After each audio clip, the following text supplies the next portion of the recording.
Alright guys, welcome once again to the Creative Diet. It's the Apex Man here, and today I'm going to be doing a follow-up video to the visual identity video I dropped first. Right, this is visual identity class 2, and basically I just wanted to show us some practical variations in how to develop a visual identity for a brand. Now, you guys saw the first example I gave in the previous video about visual identity in class 1, and in this one I'm going to be showing you another example of a brand guide, a logo guide, okay, for a brand. All right, I'm going to be showing us some examples. Okay, so just like some differences. Now remember, just for the sake of refreshing our minds, this was the slide I used to explain visual identity design. I told us that some elements of the visual identity design include a brand logo, a brand visual guide rather. Some elements of a brand visual guide include a logo, brand color palettes, brand fonts, brand typography, shapes and patterns, consistent style for graphic design, and some basic and the tagline. Okay, explaining the tagline. So basically, this is another example that I would like to show us. Right, another example that I would like to show us right now. Okay, so I'm just going to walk through this process and show you another example of a design that I did. Okay, so for this visual identity for this brand logo guide, these were the contents. Okay, so first we have the logo itself. Okay, so this was the logo that was chosen out of the logos that were designed for the client. I think I designed about 4, and this was the one that was eventually chosen by the client. All right, so quick tip: it's advisable for you not to design more than 3 or 4. Okay, at most maybe 5 to show a client for a logo proposal or logo choice for them to choose. The reason is because sometimes they may feel overwhelmed, they may feel confused. But basically, for me, I don't think there's a specific rule for the number of logos you can do. But of course, you should be wise. You shouldn't do more than you shouldn't strain yourself. Rather, you should be more streamlined.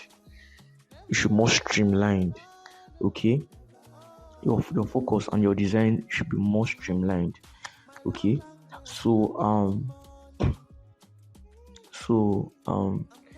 very importantly, for this logo option, this was the design concept that was eventually approved by the client. Okay, so looking at my slide here, remember, part of the logo, part of the elements that should be in a visual identity. In this slide I said some key elements of visual identity. I have here the logo. All right, so obviously here you can see this one is just so simple. Now, when developing a visual guide for your clients, there is no particular rule book on how to go about it. The first one I did was more standard than this one. Now, the reason why the first one is more standard than this one is because of the logo package the client paid for. All right, that's the most practical answer I can give. But in reality, the reason why I added this one, why I wanted to show you guys this one, is so that if you are struggling to come up with something as detailed as the previous class, this can also suffice. It's basically a guide, a manual, okay, and also to display what the contents of what you have developed visually for this brand. Okay, so it doesn't have to be too elaborate. It just has to carry the content and hit the target. All right. So this is the first slide in this visual guide that I developed for this client, and it carries the logo. All right. So this is an alternate version of the logo in plain green colors. All right. And then this is also in plain green colors too, but in a different background, just to show, give some effects, add some effects for the logo. All right. So here I said the very first element of a visual guide should be the logo, or just following the preambles of my slide. Next, I said the brand color palette, right? Okay, this is still talking about the logo. See this one now in the full color version of the logo. All right. Again, I said that the reason why I'm showing us this particular brand style guide that I did for this brand in comparison to the first one is so that you can see that you can be flexible. You can be flexible with the way you present this brand guide. Okay, you can be flexible. You don't have to be rigid. You can be flexible. You can choose not to be elaborate. You can just put in the work, put in the logos there, do some, but just be explanatory. All right. So here I'm showing the client on this slide. You see the list of colors that were used for this logo file or used for this branding. All right. If you watch this video, if you remember, you remember I said something about the colors, right? I said something about the colors. I said that for when choosing colors for a brand, there's what we call the primary and what we call the accents or secondary colors for a brand. Okay, so I guess looking at this logo now, you should be able to tell which are the primary and which are the secondary. Okay, so here now I said concept development. Okay, concept development. So this was basically like the mood board I used to develop this idea.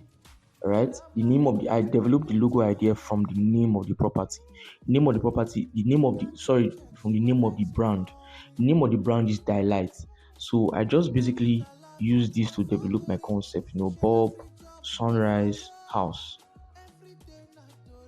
Okay, Bob, sunrise, house.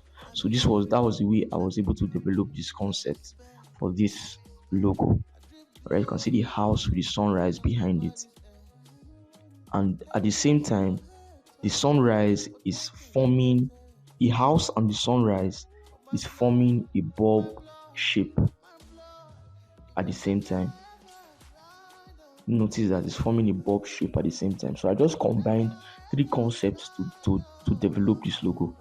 Okay, so I'm showing the clients now the logo concept idea, explaining the logo the concept development behind the logo. All right. So there are some things that this was not directly explained like this in the previous visual guide, right? And also there's some architecture to that visual guide that is not even present in this one. Okay, so I'm just trying to show you some variations how you can come up with your own visual guide when presenting your visual guide to your clients. Okay, so here I have color scheme. Remember I said in your visual identity, you have to talk about brand color palette. and that is what I explained here as color scheme. Okay, so here you can see here I have the primary colors, and here I have the hexadecimal values for these colors. Okay, these light green, white, dark green, and black are the accents, while the primary colors are the yellow, orange, and green. Okay, and I have the hexadecimal values which I've already collected here and stored them for reference purpose in future. Alright, so that the brand colors are maintained. Okay, if there are any changes that will be made, it will be made here. Okay, so that we can have a reference point for the colors, so that across board in designs we don't slide away too much. Okay, now next we have the typography, and okay, we talked about the brand fonts. Okay, in my slide here I talked about the brand fonts, but let me just follow this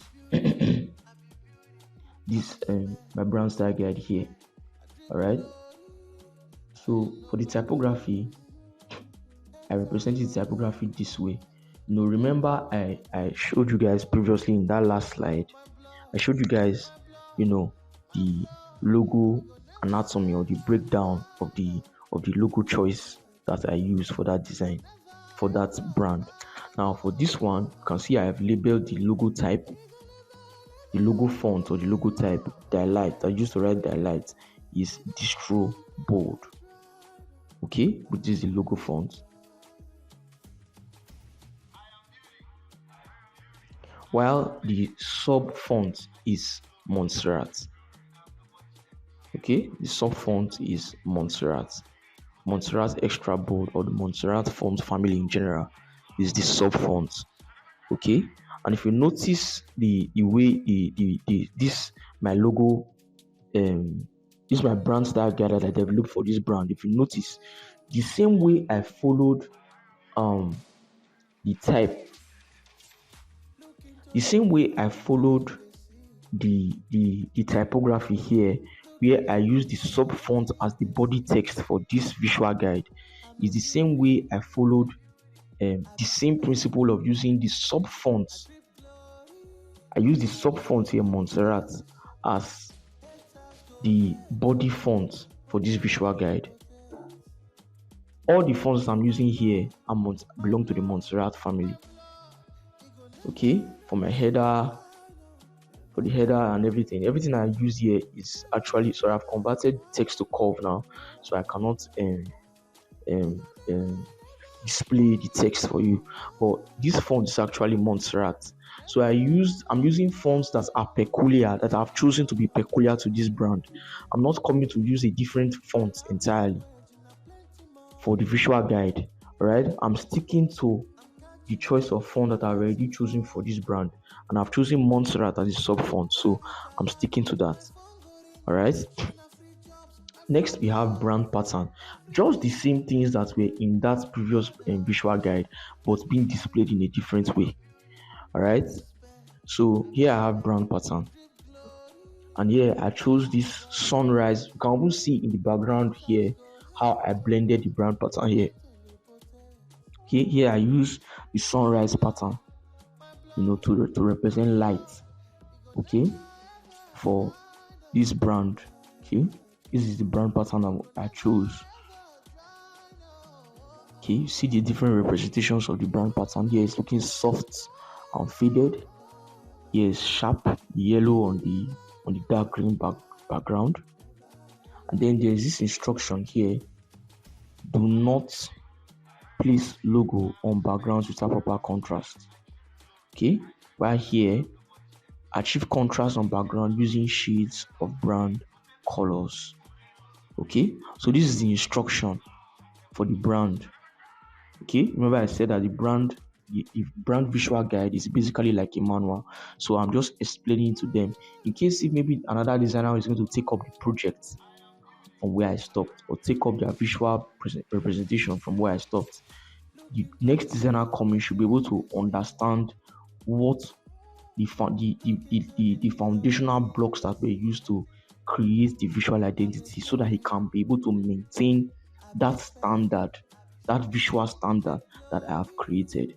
All right, so that there can be consistency and stability across board for many years to come for this brand.